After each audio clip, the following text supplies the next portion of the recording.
All right, let's talk about something that I think you're going to enjoy. Another reproduction of what medieval Germans called a langes Messer, or long knife.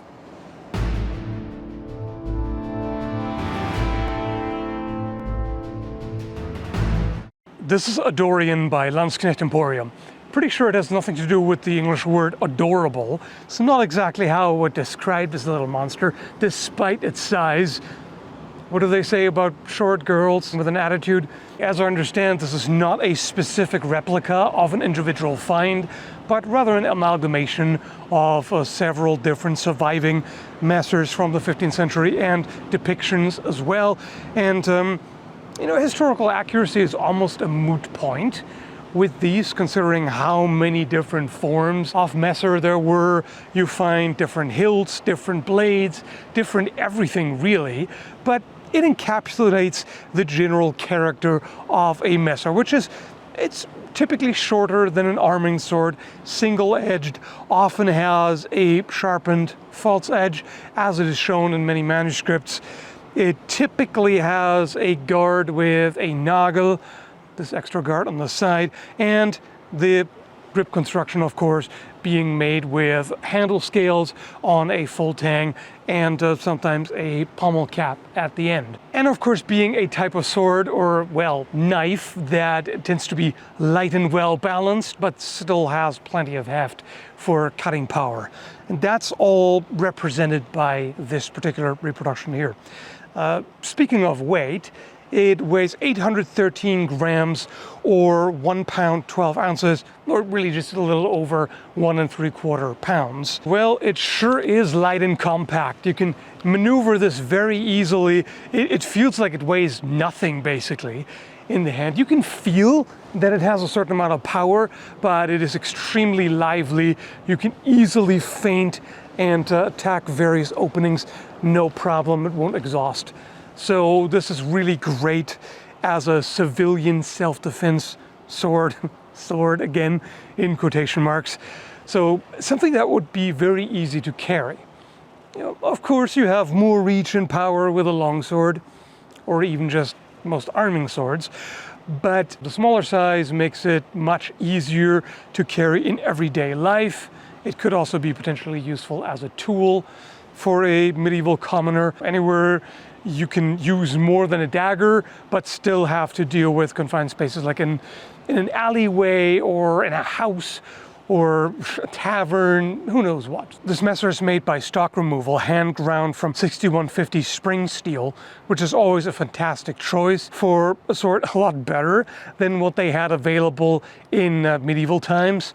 But of course, as a modern collector, we like that. And sometimes we go a little crazy with abusive tests that would have definitely damaged a historical sword, but that we can more easily get away with considering these kinds of materials. Speaking of durability tests, that's something that I did pretty early on, simply because I didn't have the Tommy mats at the time. So what I started out with was cutting water bottles with a piece of wood inside to give them a little bit more resistance, which of course is not difficult for a blade like this. As long as I do my part and keep the edge alignment straight, it's going to cut through just fine. No problem with that. And then I wanted to explore the structural integrity to see how well the guard and handle scales are fitted. So the most appropriate test to my mind is parries.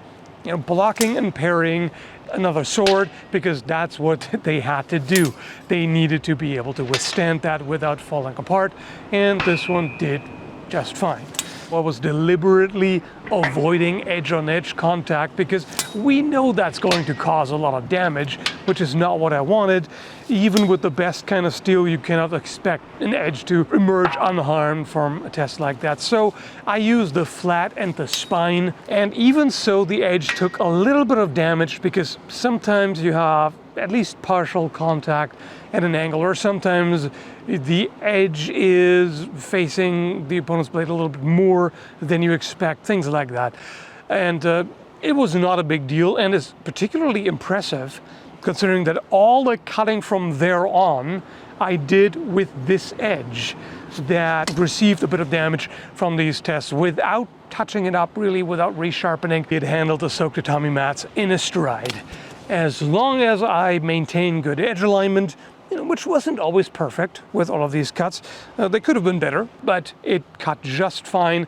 Even with a hardwood dowel inside, it went through with much less effort than I anticipated. I powered them too much pretty much every time because I underestimated this small blade. I really shouldn't have, because it's a rather wide blade, and that really means more.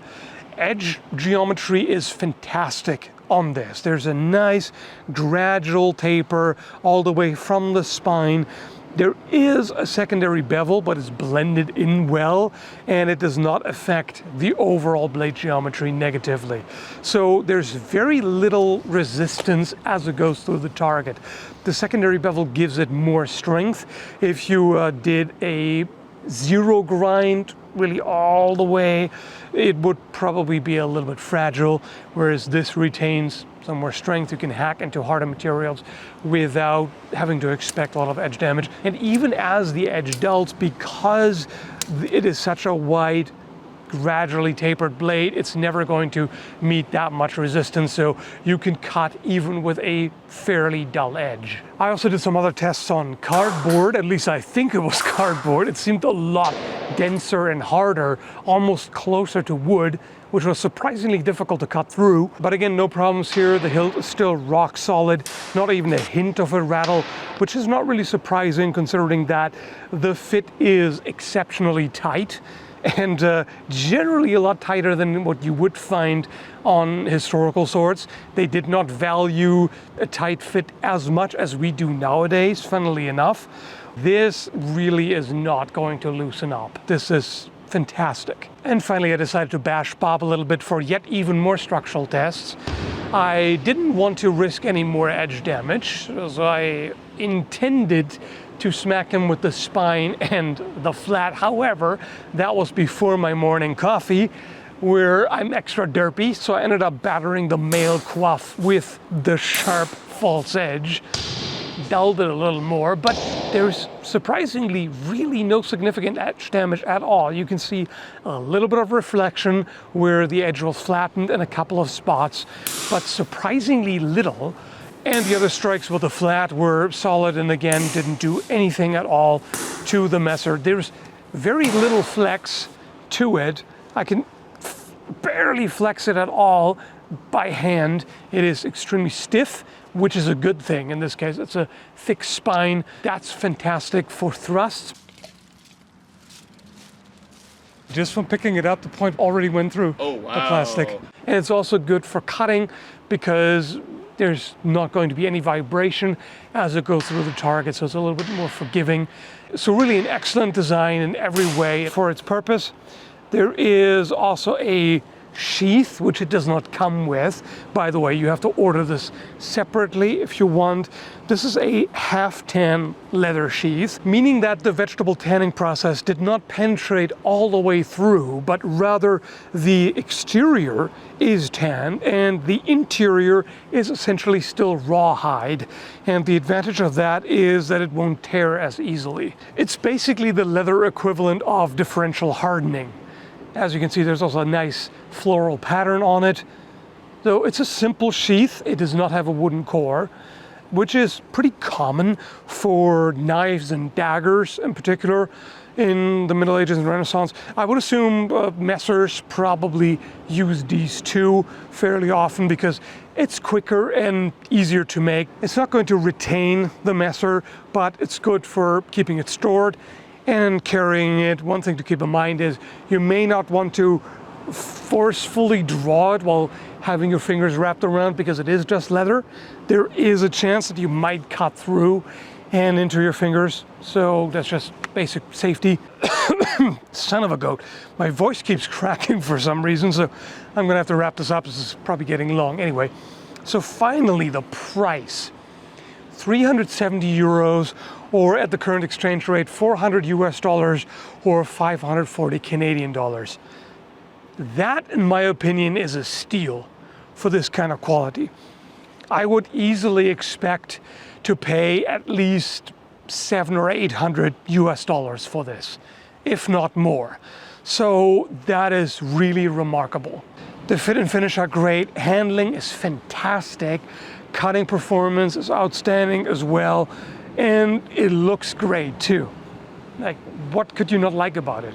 I mean, just look at the handle here. The attention to detail that they put into the hilt is really nice to see.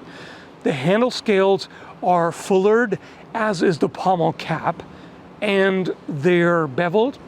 There are fairly hard corners, but they're finished well enough that they're not abrasive and they give you a positive grip.